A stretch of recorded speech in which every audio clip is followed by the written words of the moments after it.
दिल्ली के चुनावी रण में सीएम योगी की एंट्री हो गई है। किराड़ी में मौजूद थे, अब पहुंच चुके करोल बाग। जनता को संबोधित कर रहे हैं, सुनिए।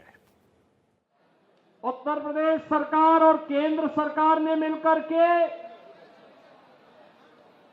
महाकुंभ के महाआयोजन में 7,500 करोड़ रुपए खर्च किए, लेकिन इससे उत्तर प्रदेश की अर्थव्यवस्था में 2 लाख करोड़ रुपए से अधिक की वृद्धि होने वाली है। लाखों नौजवानों के लिए नए रोजगार का सृजन होने वाला है। उत्तर प्रदेश के बारे में जनता की धारणा को बदलने वाला है और उत्तर प्रदेश में पर्यटन के एक नए सर्किट के रूप में प्रयागराज, अयोध्या और काशी का दर्शन देश और दुनिया को करने का अवसर प्राप्त हो रहा है। बहनों और भाइयों, अनुमान करिए आज से 10 वर्ष पहले उत्तर प्रदेश के बारे में लोगों की क्या धारणा बन चुकी थी। आज से 7-8 वर्ष पहले उत्तर प्रदेश के बारे में लोग क्या सोचते थे। लेकिन डबल इंजन की सरकार आई और उस सरकार ने वहां पर उत्तर प्रदेश को उसकी पुरातन पहचान दिलाने का कार्य कराया। आज उत्तर प्रदेश में क्या नहीं है, आज वहां पर इंफ्रास्ट्रक्चर के बड़े बड़े कार्य हैं। देश के सबसे ज्यादा एक्सप्रेसवे है, हाईवे है, रेलवे का सबसे बड़ा नेटवर्क है, सबसे ज्यादा सिटी में मेट्रो का संचालन हो रहा है और वहां के स्वच्छता को अगर आप तुलना करेंगे तो आपको आज नजर आएगा। ज्यादा दूर मत जाइए, दिल्ली से लगे हुए उत्तर प्रदेश के महानगरों को देख लीजिए और दिल्ली के अंदर आम आदमी के कारनामों को आप तुलना कर लीजिए तो आपको अंतर स्पष्ट नजर आ जाएगा।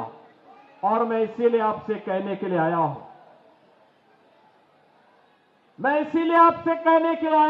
दिल्ली की यात्रा आज से प्रारंभ नहीं होती। 5,000 वर्षों का इतिहास है दिल्ली का। दिल्ली की 5,000 वर्षों के इस इतिहास में कभी ये दिल्ली इंद्रप्रस्थ के रूप में जानी जाती थी। ये दिल्ली अपने वैभव के लिए जानी जाती थी। दिल्ली के कार्य आज से 10 वर्ष पहले तक मॉडल के रूप में देखे जाते थे। लेकिन बहनों और भाइयों, आज मुझे जब दिल्ली चुनाव प्रचार की दृष्टि से तमाम मार्गों को जाना पड़ा तो यहां पता ही नहीं लग रहा था कि सड़क है या गड्ढा है, गड्ढे में सड़क है या सड़क में गड्ढा है। और इसीलिए मुझे 1 घंटा लेट हुआ आज के कार्यक्रम में आने में। मैं भौचक था यहां पे देख करके कि राष्ट्रीय राजधानी दिल्ली की सड़कों की दुर्गति। और बहनों और भाइयों, यही नहीं, जब मैंने सड़कों पर गंदगी का ढेर देखा, कूड़ा पड़ा हुआ है, प्लास्टिक से सड़कें पटी हुई है, गंदगी का ढेर जगह जगह लगा हुआ है, गंदगी के बड़े बड़े पहाड़ दिखाई दे रहे हैं, सीवर लाइन सड़कों पे बह रही है। और दिल्ली, अभी तो ये जनवरी चल रहा है, आप देखना फरवरी के बाद जब पेयजल का संकट आता है, टैंकर माफिया यहां पे हावी होगा, तब का क्या दृश्य होता है।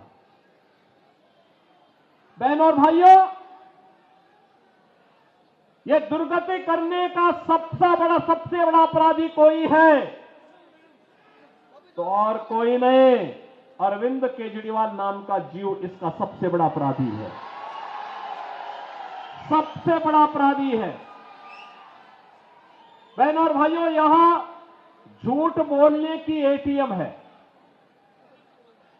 सुबह से लेकर सायकाल तक एक से एक झूठ को बड़ी होशियारी के साथ गढ़ने वाला व्यक्ति है।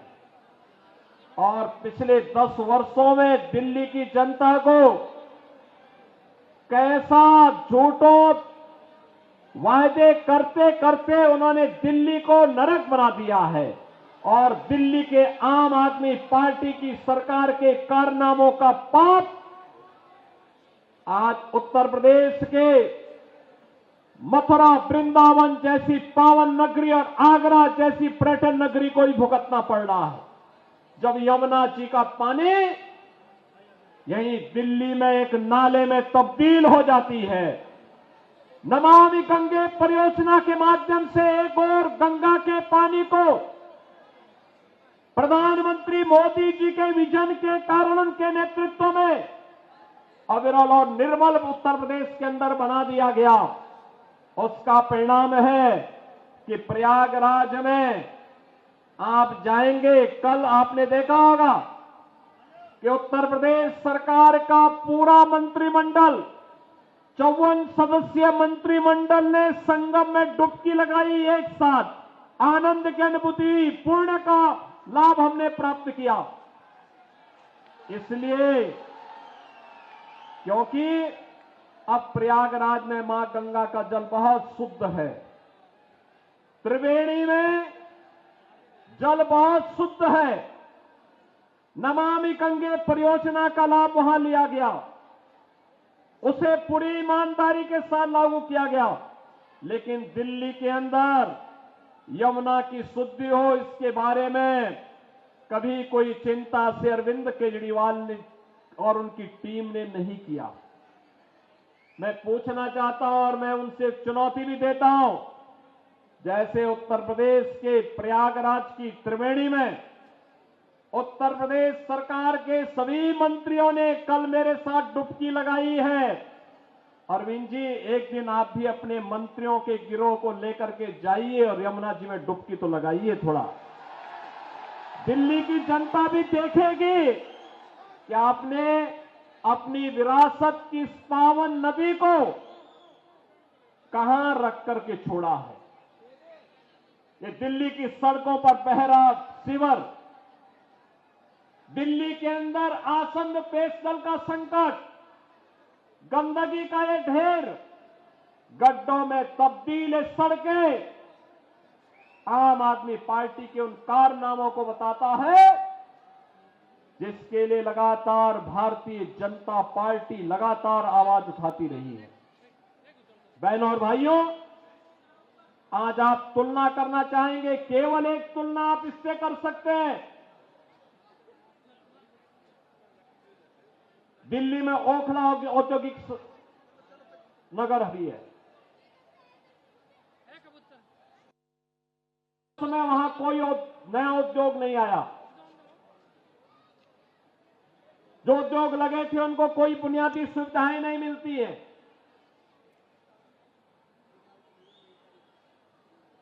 और एक न्यू ओखला के रूप में, नोएडा के रूप में आप जानते हैं, आपने देखा होगा पिछले 8 वर्ष के अंदर नोएडा, दिल्ली से लोग प्लान करके अब नोएडा में बस रहे हैं।